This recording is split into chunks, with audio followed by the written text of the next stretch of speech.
ஆவியின் பெயராலே ஆண்டவருடைய தூதர் அன்னை மரியாவுக்கு இறை வார்த்தை உரைத்தார்.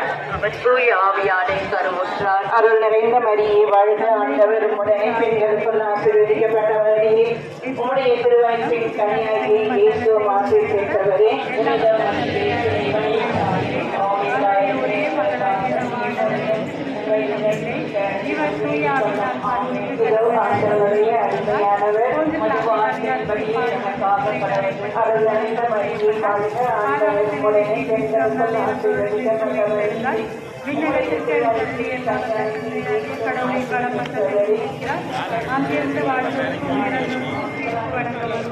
அருமையானவர் அங்கிருந்து புனித கத்தோலிக்க திருவை நம்புகிறேன்.